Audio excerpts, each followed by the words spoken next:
On Friday, June 12, 2026, SpaceX became a public company. If you follow financial news at all, you could not have missed it. The largest IPO in history. A record-breaking $75 billion raised, $100 billion in retail orders. Elon Musk becoming the world's first trillionaire on paper. And shares opening at $150, popping to a high of $176.52 intraday, before closing at $160.95, up 19% from the IPO price on day one. If you felt a little FOMO creeping in, fear of missing out, you are not alone. Tens of thousands of retail investors scrambled for allocations. Some requested thousands of shares. Many got none, others got a fraction. And across Reddit, Twitter, and YouTube, the dominant question was, should I buy SpaceX stock right now? This episode is the answer to that question. Not financial advice, I do not give that, but a data-driven tour through what the SpaceX IPO actually means, what history tells us about IPOs like this, and the one boring move that will almost certainly outperform chasing the rocket. Let us start with the numbers, because the numbers deserve serious attention. SpaceX priced its IPO at $135 per share. That gave the company a valuation of roughly $1.77 trillion. To put that in perspective, that made SpaceX the seventh most valuable company in the United States before it even started trading.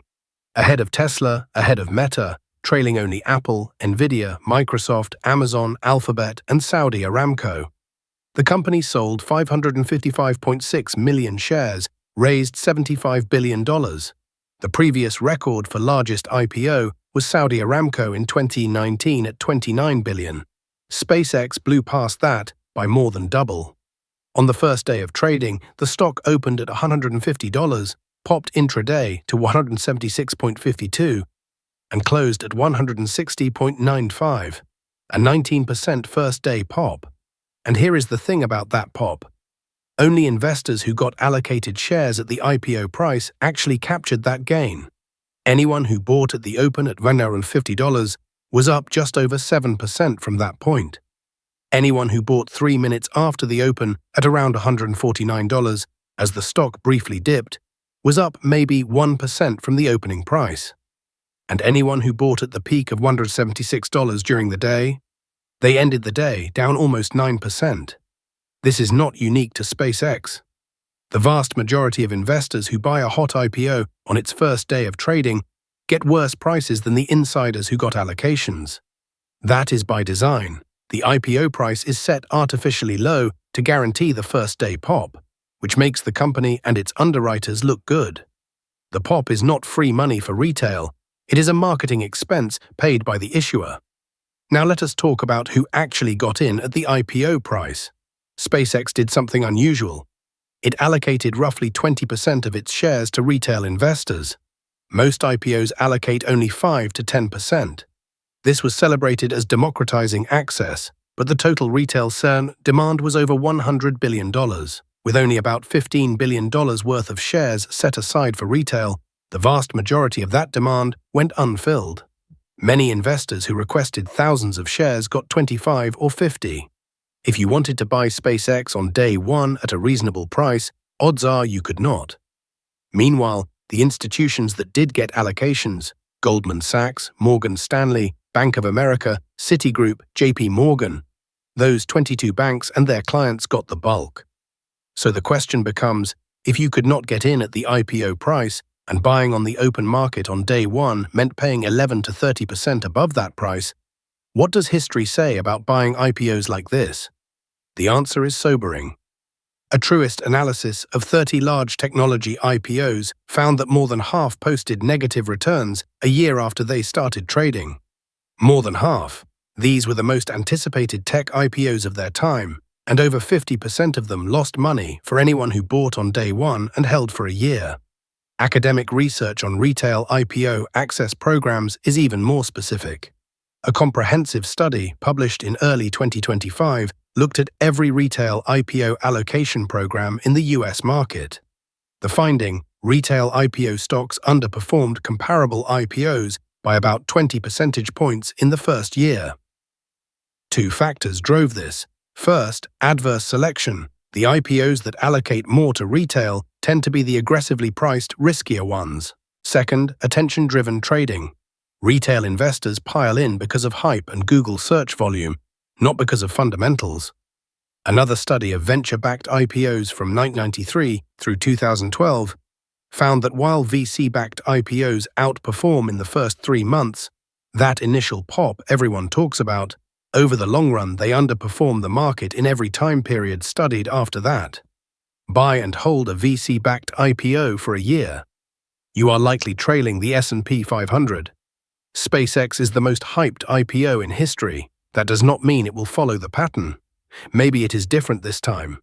Elon Musk has a track record of defying skeptics, but the data on the 30 largest tech IPOs, many of which also felt different, says proceed with caution. Now, let us look at the business underneath the hype, because this is where the education gets practical. SpaceX generated $18.7 billion in revenue in 2025. Starlink contributed $11.4 billion of that, and is the only profitable business segment. Starlink has 10.3 million subscribers, doubled year over year, generating over $1 billion in operating income per quarter. But Starlink is also seeing declining average revenue per user, $66 per month in Q1 2026, down from $86 a year earlier, as it expands internationally into lower-priced markets. The launch services business brought in about $4.1 billion. And xAI, the AI arm that Musk merged into SpaceX in February, generated about $3.2 billion in revenue, but posted a staggering $6.355 billion operating loss in 2025. Overall, SpaceX lost $4.9 billion in 2025, and another $4.3 billion in just the first quarter of 2026. Capital expenditures in Q1 alone hit $10.1 billion, $7.7 billion of that on AI. The company has accumulated a total deficit of roughly $41 billion since inception. At a $2.1 trillion market cap on day one, that is a price-to-sales ratio of over 90. To put that in context, Nvidia, at the height of the AI boom, trades at a PS ratio around 20. SpaceX is asking the market to pay 90 times its revenue for a company that has never turned a profit. The bull case is that this is not just a space company. It is an infrastructure platform spanning global connectivity, orbital data centers, and artificial intelligence. SpaceX's S-1 filing projects a total addressable market of $28.5 trillion. $28.5 trillion. That includes $26.5 trillion for AI compute alone. The argument is that if SpaceX succeeds in building cost-effective data centers in orbit and powering AI workloads from space, the trillion-dollar valuation could make sense. The bear case is that everything has to go perfectly. Starship has to become fully reusable and cost-effective. The orbital data center concept has to work, something that has never been done. AI demand has to keep growing. And Elon Musk, who holds 85.1% of the voting power, has to make decisions that benefit SpaceX shareholders rather than his broader portfolio. And here is the part that many retail investors may not be thinking about. After the IPO, there is typically a lock-up period lasting 6 months. That means insiders, employees, early investors, venture capital firms cannot sell their shares.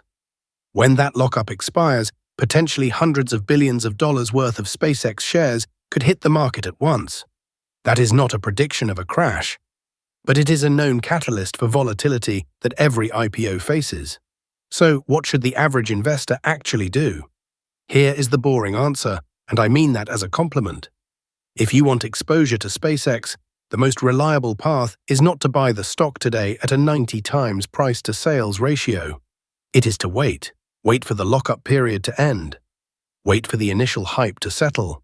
Wait 6 to 12 months, then consider a small position using dollar-cost averaging over several months. But even that might be unnecessary. Because here is something most people miss. SpaceX is expected to be added to the Nasdaq 100 and Russell indices in the coming weeks. And if it is eventually added to the S&P 500, which will take at least 4 consecutive quarters of positive GAAP earnings, Given the S&P Committee's recent statement that they will not fast-track it, then any broad market index fund you own will automatically hold SpaceX shares at whatever the market price is at that time. Your boring S&P 500 index fund, with its 0.03% expense ratio, will eventually buy SpaceX for you. You do not need to guess the right entry price. You do not need to worry about the lockup expiration. You do not need to outsmart the institutional investors who have been analyzing this company for months. The data is clear. More than half of the largest tech IPOs in history have negative returns 1 year out. Retail investors who chase IPO hype underperform by 20%. The first-day pop is a marketing event, not an investment thesis. SpaceX may very well be an incredible company. It may transform space travel, global connectivity, and artificial intelligence. But being a great company and being a great stock at today's price are two different things. The most powerful force in investing is not timing the next big IPO. It is time in the market, compound returns, and the discipline to sit on your hands when everyone else is jumping in. SpaceX will still be there next year, and the year after that. By then, the data will tell a clearer story than any first-day pop ever could. This has been Wealth Unlocked. Education, not advice. If this was helpful, share it with someone who asked you about the SpaceX IPO this weekend. We will see you in the next one.